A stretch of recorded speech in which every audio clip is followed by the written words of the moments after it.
అస్సలాము అలైకుం వరహమతుల్లాహి వబర్కాతుహు. ప్రియ సోదర సోదరిమన్లారా, ఐబీసీఎస్టీ ఛానల్ జిన్నాతులు మరియు శైతానుల యొక్క వాస్తవికతలో 4వ ఎపిసోడ్లోకి మీ అందరికీ స్వాగతం.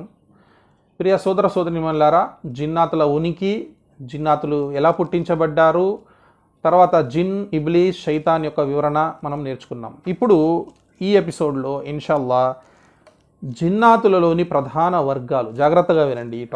ఈ టాపిక్ మీరు విన్న తర్వాత ఇతరులకు కూడా ఈ వీడియోని పంపించండి, మీకు పుణ్యం కూడా వస్తుంది ఇన్షాల్లా. ఎందుకంటే చాలామందికి ఈ విషయాలని తెలియవు సర్వసాధారణంగా జిన్నాతుల గురించి. ఖురాన్ మరియు హదీసుల వెలుగులో మనము తెలుసుకోవాలి. ఎందుకంటే అల్లాహ్ తబారక్ వ తఆలా శైతాన్ను మన శత్రువు అంటున్నాడు. ఇప్పుడు శైతాన్ను గెలవాలి అంటే శత్రువు గురించి తెలుసుకోకుండా ఎలా గెలుస్తాం మనం? అది అయ్యే పనేనా? శత్రువు గురించి తెలుసుకుంటేనే మనం గెలవగలుగుతాం. కాబట్టి ఈ విషయాలు మనం తెలుసుకోవాలి. మనం కాదు, 10 మందికి తెలియచేయాలి, 100 మందికి తెలియచేయాలి. ప్రతి విశ్వాసికి ఈ విషయం తెలియచేయాలి, ప్రతి మానవునికి ఈ విషయం తెలవాలి. కాబట్టి గుర్తుపెట్టుకోండి సోదరులారా, మీరు కూడా వినండి, ఇతరులకు కూడా ఈ వీడియోలు షేర్ చేయండి. అయితే ఈరోజు చెప్పబోయే టాపిక్ ఏంటంటే జిన్నాతుల్లో ప్రధాన వర్గాలు. అంటే పుట్టుక పరంగా జిన్నాతులలో వర్గాలు, కులాలు, మతాలు ఉన్నాయా లేదా అది టాపిక్ తర్వాత వస్తుంది. ఇప్పుడు పుట్టుక పరంగా వీటిలో 3 ప్రధాన వర్గాలు ఉన్నాయి. తవారక్తాల వీటిని అగ్నితో పుట్టించాడు. ఆ పుట్టుక పరంగా 3 ప్రధాన వర్గాలు వీళ్ళలో ఉన్నాయి. అదేంటో ఈరోజు మనం తెలుసుకుందాం. ఒకటి, ముస్తదరక్ అల్ హాకిమ్ అనేటటువంటి హదీస్ గ్రంథంలో ప్రవక్త ముహమ్మద్ సల్లల్లాహు అలైహి వసల్లం వారి యొక్క ఒక హదీస్ మనకు లభిస్తుంది. ఇందులో ప్రవక్త ముహమ్మద్ సల్లల్లాహు అలైహి వసల్లం వారు అంటున్నారు, జిన్నాతులు ప్రధానంగా 3 వర్గాలు, 3 రకాలు. ఒకటి, మొట్టమొదటిది గాలిలో ఎగిరేటటువంటివి. ఇవి చాలా బలమైనటువంటి జిన్నాతులు. వీళ్ళు గాలిలో ఎగిరే శక్తి వీళ్ళకల్లా ఇచ్చాడు. అంటే పక్షుల్లాగా లేదా డ్రాగన్స్ అని చెప్తారు చూడండి, అలా డ్రాగన్స్ లాగా గాలిలో కూడా ఎగిరేటటువంటి శక్తి వీరికి ఉంటుంది. ఇవి ఒక వర్గం జిన్నాతుల్లో. రెండో వర్గము పాము, కుక్క రూపంలో సంచరించేవి. ఇక్కడ 2 చెప్పారంటే 2 కాదు, ఇక్కడ జంతు జాతికి సంబంధించినటువంటి జిన్నాతులు. ప్రవక్త ముహమ్మద్ సల్లల్లాహు అలైహి వసల్లం వారు ఏమన్నారు, పేడ అనేది, తర్వాత హదీస్ వస్తుంది జిన్నాతులు ఏం తింటారు అనే దాంట్లో. పేడ అనేది జిన్నాతుల యొక్క, జంతువుల యొక్క ఆహారం అన్నారు ప్రవక్త గారు. అల్లాహు అక్బర్. చూడండి, అంటే జంతు జాతికి సంబంధించిన జిన్నాతులు కూడా ఉన్నాయి ఇక్కడ. ఇది 2వ వర్గం. 3వ వర్గము ఇళ్లలో ఉండేది, మానవుల వల్ల సంచరించేది. ఇవి మానవుల్లాగా మామూలుగా ఉండేటటువంటి, మానవుల్లాగా సంచరించేటటువంటి జిన్నాతులు. ఈ 3 ప్రధాన వర్గాలు. ఇప్పుడు అర్థమైందా? ఒకటి గాలిలో ఎగిరేవి, పైన పక్షుల్లాగా ఎగురుతూ ఉంటాయి. ఈ జిన్నాతులు ఎక్కువగా చూడండి, ఇక్కడ ఒక పాయింట్ చెప్తున్నాను, చాలామందికి తెలియనటువంటి పాయింట్ ఇది. చాలామందికి తెలియని కూడా తెలియదు ఈ పాయింట్.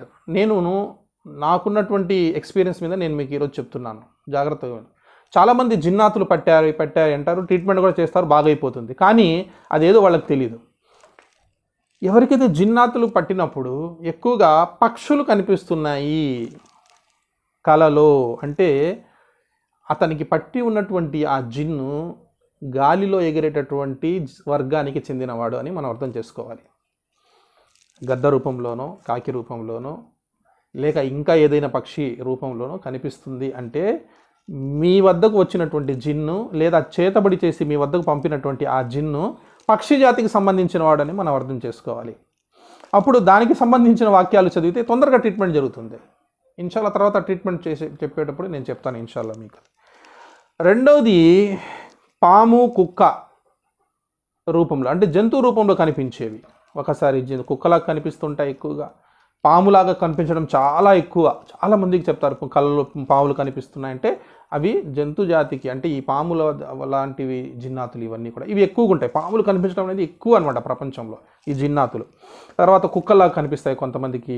అవండి కళ్ళలో కుక్క వచ్చి కరిచేసిందండి నన్ను, అది అంటే ఆ కుక్క జాతికి చెందినటువంటి జిన్ వాడు.